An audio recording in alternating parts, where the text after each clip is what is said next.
Calling on Caitlin. Media day for the Fever, and Caitlin Clark spoke to the media a short time ago. You just can't come in here and put, 12 girls on a team and 5 people on the court at once and, assume that they're going to all mesh. That's not really how things work.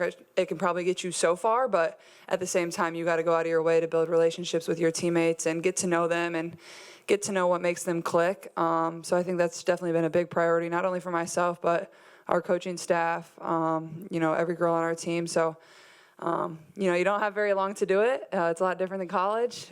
We play in Dallas on Friday, so we've had about a little over a week, and that's about it. People I'm going to be playing in this league are like full-grown, very strong women, and, you're going to get hit, you're going to get bumped. People are going to defend you hard when you're dribbling the ball up the court, and I think just getting used to that physicality of the game will probably be one of the biggest things for myself to overcome, is just mentally, but also physically, is like, I'll have to get stronger. Obviously, that's hard to do coming from college to starting a whole nother season. I was playing my best basketball of my career at the end of my career, and now I get to, turn the page and go to a new chapter of my life and have the confidence coming from there and taking that into this, I think is, I just try to look at it a positive manner. Sure, would I have loved a break and a vacation? Yeah, sure, but there's plenty of time in life and after this season to do that. So I'm just trying to look at it in a manner of positivity of, I'm in great basketball shape. I've been playing my best basketball of my life and, hopefully, just being able to replicate that in this league.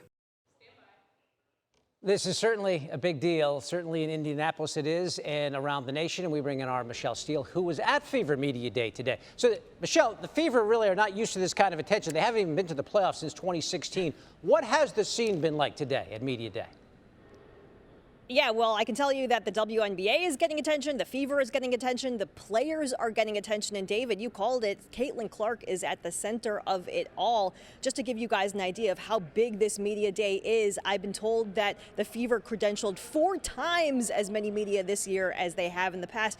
Ticket sales are 13 times this year what they were just last year. Now, of course, with Caitlin Clark, the hope is that she can make an impact, not just off the court, because we've already seen that, but on the court as well, with her passing, her shooting, her court vision. The GM of this team jokingly called her Loretta Bird, a little bit of a parallel there with Larry Bird, but players are really embracing the spotlight, and not just because, David, she's raising the level of competition at practice as well.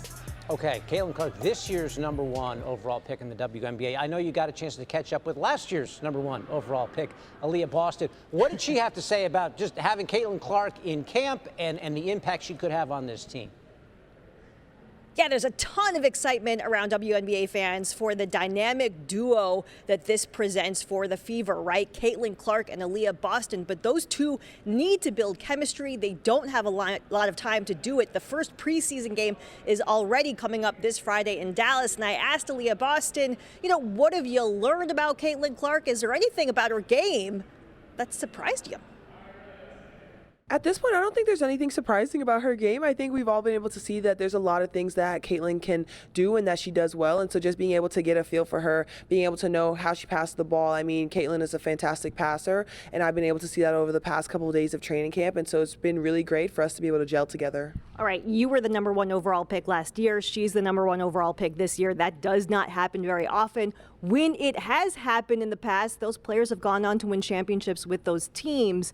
Is championship a word you are allowing yourself to think about right now? Always. That is always the goal when you're competing. It is to win a championship, bring it home, no matter what, no matter how quickly you get to a team or not. That is always the goal. And so that's something that we are absolutely looking forward to. So more than a playoff team. Absolutely. Championships are always the goal. The Fever GM said this morning that the playoffs is really a goal this year that they're going to be challenging for, at least in the immediate term. And I should mention here, David, that Caitlin Clark had something to say about championships as well, and we'll hear more from her coming up in the next hour. All right, there's a tease out of Michelle. Thank you very much. Expectations and excitement through the roof for the Indiana Fever, and Caitlin Clark, looking forward to it. Michelle coming back a little bit later. And today, there you see it, Media Day for the team. Our Michelle Steele was there in Indianapolis and went one-on-one with Clark. Caitlin Clark, it feels like the college season ended about 5 minutes ago, and now you have a preseason game this Friday. How ready are you for that game and for this season to get underway? Yeah, I'm just super excited to get back out there on the court. You know, like I said, like I feel like I kind of have a bonus. Like I've been playing basketball the last 6 months, so now I just get to go right into another season and feel like I'm in good basketball shape. And now getting to get out there on the court with my new teammates and try to put everything together. You know, it's a quick turnaround, but I couldn't be more excited. You said this week that you wanted to give yourself some grace as you transition from college to the Dub. I want to ask you, how exactly is that transition going, and do you feel like you can make an impact early? Yeah, absolutely. I think it's going well. I think being able to rely on the vets that we have on this team, whether it's, you know, Erica, whether it's Kelsey, but also like we have a lot of young talent, and you know, I don't feel like I have to do everything, but continuing just to be myself. You know, get my teammates involved, shoot the ball well. So I think just relying on yourself, believing in yourself, having confidence in myself. I think that's got me a long way. So just continuing to do that. One of those vets is Aliyah Boston, and you've played with some good post players before, but what is it like having someone who is as dominant as Aliyah is? Yeah, I've always been a fan of AB and the way she plays the game, and I think she just continues to develop at a really high level and continues to get better. So for a point guard, like, you get super happy and your eyes kind of light up when you get to play with a post player like that, and she has really good hands. She's athletic. She makes mid-range jump shots. She can drive to the basket. She can really do it all, and for me, like, I'm always looking to get her the ball, and it's been fun getting to play with her over the course of the last week. One thing that you both have in common is you're both #1 overall picks. When that has happened in the past and teams have selected #1 overall back to back, I think you know what I'm going to say, championships have happened with those players. Are you expecting a championship? Yeah, I think that's certainly where our organization wants to get back to, but I think our goal this year is get back to the playoffs. You know, building blocks slowly, one step at a time. You can't put all your eggs in one basket, and you know, I think our team and all the talent on our team can really feel the potential that this group really has, and the coaching staff can feel it.